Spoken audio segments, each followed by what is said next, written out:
Hi friends, it's Jessica Baker with Usborne Books More again. I wanted to show you a few of what I think are my favorite books of Usborne that sometimes get looked over on the website. I know when you get on the website there's hundreds and hundreds of books there. It can be overwhelming, but these are some of my favorite that I think get skipped over.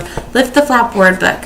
And this I have used with my kids as they're starting to learn words, but also as they're starting to read. So each page, on one side it has the pictures, the other side it has the words, but it's lift the flap, so they can see the cow. They lift it up and they see the word cow. But then they can go over here and try to sound out the word. What do you think this word is? Ow, ow. Let's see if you're right. And then they lift the flap and yay, there's a picture of the cow. Good job.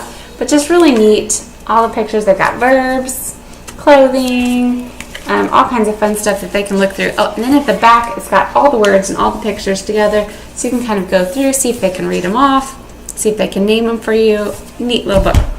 Next one is You Choose. My kids absolutely love this book. There's another one very similar called Just Imagine, but each page is filled with pictures. As you can see, my toddler had fun with this one as they were looking at it. But so who would you like for family and friends? And so they get to look at the page, pick out the people, and you can ask them, use it for discussion starters. What do you like about that family? Why would you want that person to be your friend? And what makes that person scary? And things like that. So great for discussion time. I know a lot of therapists like these books for quiet kids, so you can talk through them and just get them to start kind of engaging in conversation. So super fun.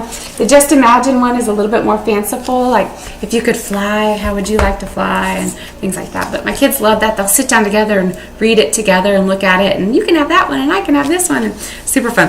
This is one of my favorite storybooks from Usborne Books More, Jonathan James and the Whatif Monster. It's really tiny, super packed with lessons and morals though. So it starts off, the first half of the book, Jonathan James is a little scared. He's a worrywart. He likes to worry about, I want to climb that tree, but what if I fall, and what if I hurt my knee? And so he just kind of goes through all of these things that are a little scary for him.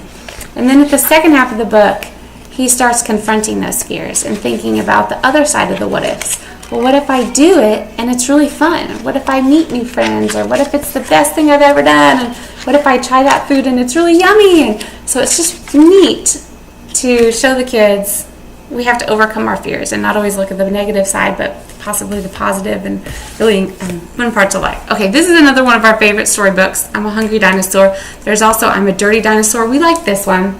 I like it, first of all, for the graphics. The illustrator actually used chocolate and sprinkles in the illustrations in the master copy, so it's kind of fun to think that our pictures were actually made by chocolate, things like that. But it's repetitive. The kids like to act it out. Shake, shake, stir, stir, make a cake that's yum. So it's really repetitive, sing-songy. They like to kind of dance and act it out as we're reading it. But one of the fun books that we have that they really like. Okay, this is one that we've used in our homeschool, my first story writing book. There's 4 or 5 of these.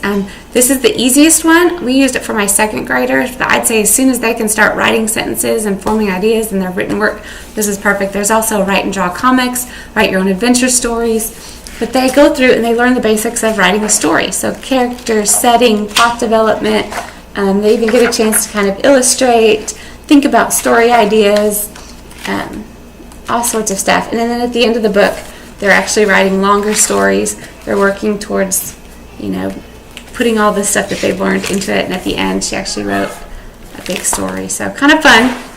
Love that one. This one I haven't used with my girls. I actually bought it for me. I know, so selfish. This is not a math book. I never really liked math, but I was always kind of good at it. So I thought this was fun to engage math and art together. So you take math concepts and turn them into kind of art and look at the designs from it, the math behind drawing different things. So just any kid that likes math but not necessarily art, or likes art but not necessarily math, this would be a lot of fun for them. I'd say anywhere from upper elementary on up to adults would enjoy that one. So super fun. So those are a quick look at some of the best ones from Usborne in my opinion. Thanks.